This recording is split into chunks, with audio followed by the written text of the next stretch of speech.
Hello বন্ধুরা, কেমন আছো সবাই? তো আজকের ব্লগটা আমি বাংলাতেই করলাম। তাহলে চলো শুরু করা যাক আজকের ব্লগ।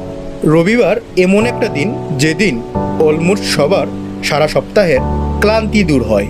তো সেই ক্লান্তি দূর করতে আমিও বের হয়ে গেলাম আমার বাসন্তীকে নিয়ে। আমি জানি না কার কি ইচ্ছে করে, বাট আই লাভ রাইডিং। খুব ইচ্ছে করে দূরে দূরে রাইড করতে, কিন্তু এতটা সাহস আমি কেন জানি পাই না। তবে ইচ্ছে আছে কোনো না কোনো সময় একা বা গ্রুপে দূরে কোথাও রাইড করার। তো কথা বলতে বলতে চলে এলাম পিগি বাড়ির সামনে, কিন্তু সেই অপেক্ষা এ লড়কি আভি না। Many hours later. ফাইনালি অপেক্ষার অবসান ঘটলো আর আমার মহারানী দর্শন দিল। ওখান থেকে বেরিয়ে গেলাম আমি আর পিগি ওর দিদির বাড়ির উদ্দেশ্যে। তো যেখানে যাচ্ছি আমরা সেটা একটা গ্রাম এরিয়া। গ্রামের পরিবেশ সাথে মনোরম দৃশ্য জাস্ট অসাধারণ। So stay with us. আমরা প্রায় কাছাকাছি চলে এলাম। বন্ধুরা, দিদির বাড়ি ঢুকতেই আমার অফ রোডিংয়ের এক্সপিরিয়েন্স হয়ে গেল। যে মারাত্মক রাস্তা ছিল। তো বাড়িতে ঢুকে বাইক পার্ক করে ঘরে গিয়ে সবার সাথে দেখা করলাম।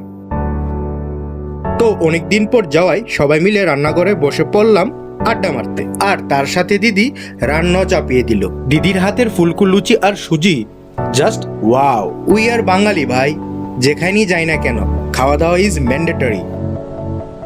খাওয়ার পর্বের পর ভাবলাম দিদি তারা ক্ষেতটা একটু ঘুরে দেখব, কিন্তু হঠাৎ যে বৃষ্টি আসলো আর ঘুরাই হলো না। বৃষ্টির জন্য বারান্দায় এসে মেজ দিদির সাথে কথায় মগ্ন হয়ে গেলাম আর এদিকে বৃষ্টি উপভোগ করতে লাগলাম। Thousands of raindrops later. বৃষ্টি থামার পর আমরা বের হয়ে গেলাম দিদি তারা ক্ষেত দেখার উদ্দেশ্যে। ওদের ক্ষেত খুবই বড় আর খুবই সুন্দর। ওদের ক্ষেতে নানান ধরনের শাক ও সবজি ফলানো হয়। জানি না আপনারা ভিডিওতে ভালোভাবে তা দেখতে পাচ্ছেন কি না।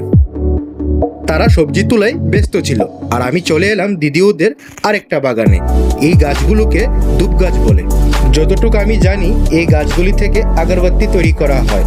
আর যদি আপনারা জেনে থাকেন তাহলে নিশ্চয়ই কমেন্ট করবেন। সব দেখে আমরা চলে এলাম ঘরে আর দেখলাম ওরা কি কি সবজি তুলে আনলো। আর কিছুক্ষণ সময় কাটিয়ে বেরিয়ে গেলাম আমাদের বাড়ির দিকে। তো এই হলো আমাদের আজকের সানডে ব্লগ।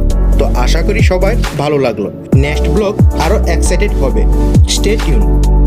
Bye bye.